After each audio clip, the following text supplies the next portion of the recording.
Palmares.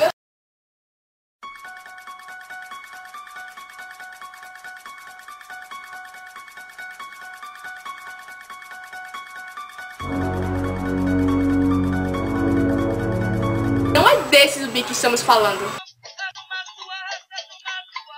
Entrevistamos alunos na Escola Tepão para saber se conheceu a história do Zumbi dos Palmares.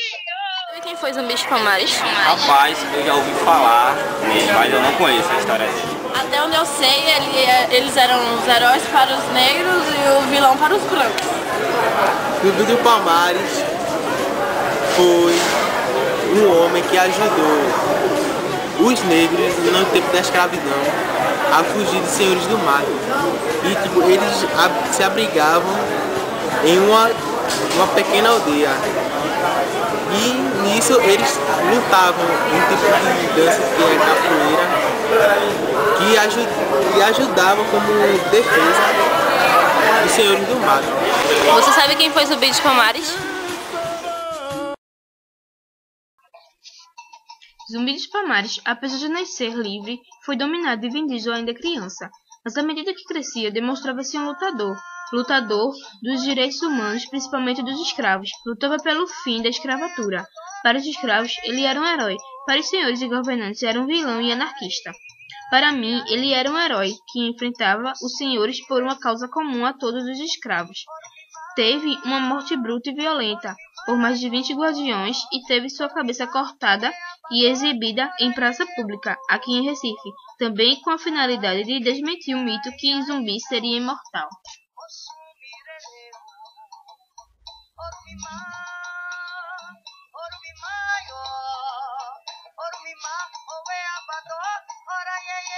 Convidamos o professor Teobaldo para falar um pouco mais sobre esse assunto.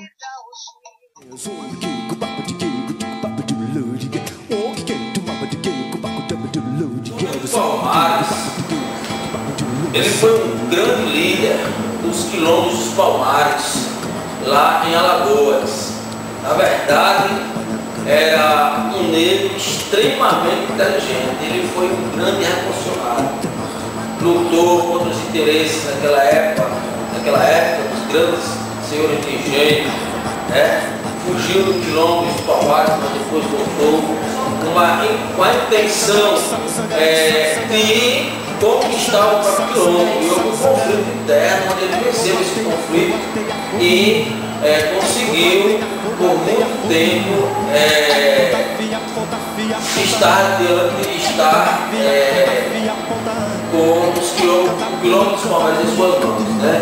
Ele, na verdade, nasceu em 1655, em Palmares, em Alagoas. Ele é descendente dos guerreiros dos Zimbagalas de Angola. Foi aprisionado pela expedição de Braz Rocha e foi entregue ao padre Antônio Melo em Portugal.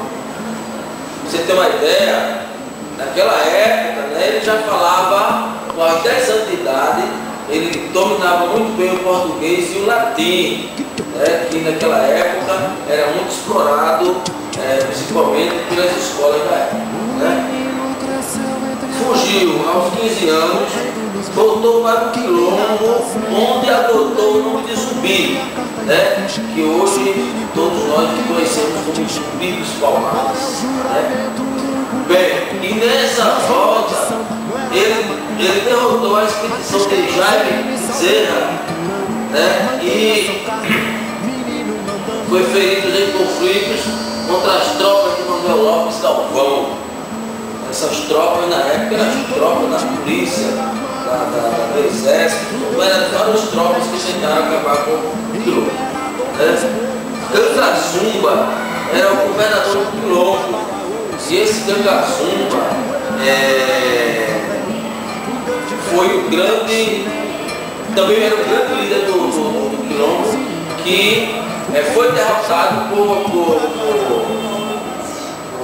Zumbi dos Palmares. Okay? Bem, então o que a gente entende é que Zumbi dos Palmares foi um grande negro, né?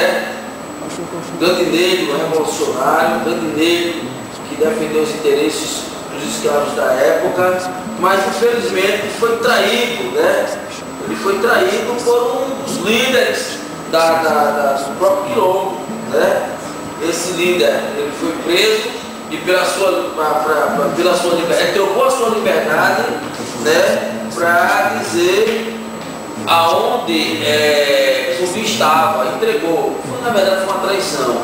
Então ele entregou a um bandeirante chamado André Furtado e foi assassinado em novembro de 1695. Ok? Pra você, ele foi um herói ou foi um vilão? Ele foi um herói, evidentemente. Devido aos interesses da classe, devido aos interesses dos negros da época, né? Então ele foi um herói. Tanto que hoje ele é homenageado no Brasil, é homenageado em outros países, pelo fato de ter sido um guerreiro, né? Ter sido um revolucionário, ter sido um grande defensor da causa do negro, que naquela época era açoitado pelos grandes senhores de Juda.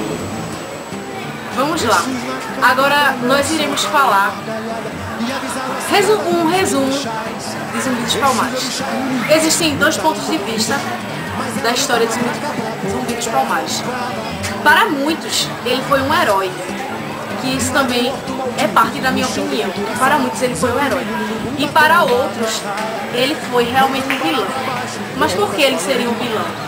Se a história conta que ele simplesmente defendia os seus irmãos de cor e governou aquele quilombo para que os negros tivessem liberdade. Para as pessoas, do outro ponto de vista, dizem que ele não foi a pessoa que realmente dizem nas histórias. Dizem que ele simplesmente pegava os negros e fazia com que aqueles negros o tomassem como rei e o servissem como rei.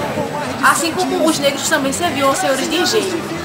E quem tentava fugir daquele quilombo, porque já tinha tido a opressão dos senhores de engenho e não queria ser oprimido por um irmão de cor, que fugisse daquele engenho, daquele quilombo, era caçado pelos mandantes de Zumbi, que são os senhores do mato, era caçado e simplesmente era torturado e era morto em praça pública. Então, para muitos, isso era uma atitude horrível que Zumbi dos Palmares tinha. Realmente, ele teve uma atitude errada, mas a questão de ele poder ajudar os seus irmãos a sair daquele sofrimento dos senhores de engenho foi uma coisa muito interessante também. E fica a dúvida se ele é um herói ou um vilão. Ele foi um herói ou foi um vilão? Jean, pra você acha que Zumbi dos Palmares foi um herói ou um vilão? Grande. Por que você acha que ele foi um herói? Pra mim, eu acho que ele é um herói, porque eu não conheço muito a história dele, mas eu sei que ele foi contra a escravidão. Pelo que eu sei, quando eles falam da história que eu sei, então pra mim ele é um herói. Foi escolhida a data de 20 de novembro para homenagear Zumbi. A homenagem a Zumbi foi mais do que justa, pois esse personagem histórico representou a luta do negro contra a escravidão no período do Brasil colonial. A criação desta data foi importante, pois serve como um momento de conscientização e reflexão sobre a importância da cultura e do povo africano na formação da cultura nacional. Os negros africanos colaboraram muito durante nossa história, nos aspectos políticos, sociais, gastronômicos, religiosos de nosso país. É um dia que devemos comemorar nas escolas, nos espaços culturais e em outros lugares, valorizando a cultura afro-brasileira.